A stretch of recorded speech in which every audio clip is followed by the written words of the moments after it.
A Mancomunidade do Salnés expón toda a súa maquinaria.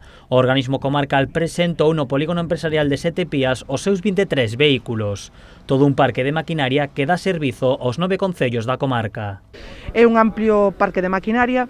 Este servicio, como sempre decimos, é un dos servicios máis demandados e os que máis valoramos tanto alcaldes, alcaldesas como concelleiras e concelleiros, que hoxe estamos aquí todos representados, os da Mancomunidade, e que é un servicio nun que nunca hai problemas, que hai, ademais de que, bueno, que hai uns calendarios que se fixan con un período de antelación suficiente, ademais hai unha coordinación moi boa entre os concellos, cando temos que intercambiar algún tipo de maquinaria por algunha emerxencia o facemos sin ningún tipo de problemas, non?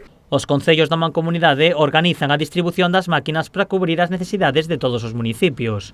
Os vehículos funcionan todos os días, segundo a Mancomunidade, como un reloxo suízo. As nosas máquinas, a característica que ten é que traballan 7 horas e media ao día.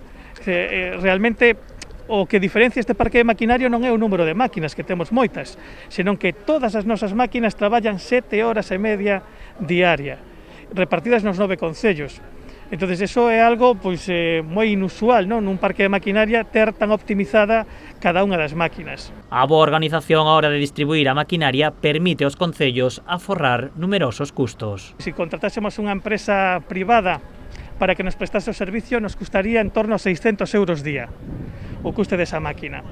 O custe real das nosas máquinas traballando, esas motoniveladoras, está en 110 euros, máis 50 euros de gasoil, máis ou menos que consume. Entón, estamos falando que prestamos un servicio aos concellos 4 veces por debaixo do precio de mercado. Este funcionamento non sería posible sen o traballo e a experiencia dos 16 traballadores do parque de maquinaria da Mancomunidade do Salnés. E o fundamental, aparte de toda esta maquinaria que temos aquí e que podedes ver, pois son as 16 persoas, os 16 traballadores que manexan esta maquinaria e que fan un traballo excepcional sobre no que existe nunca existe ninguna queixa dos concellos, porque o traballo que fan e a súa implicación ca nosa comarca é moi importante. O organismo comarcal continúa traballando na renovación e mellora do seu parque de maquinaria, xa que algún dos seus vehículos conta cunha antigüidade de 25 anos. Os próximos obxectivos da Mancomunidade pasan por adquirir un novo camión de bacheo e un dispositivo de bacheo automático.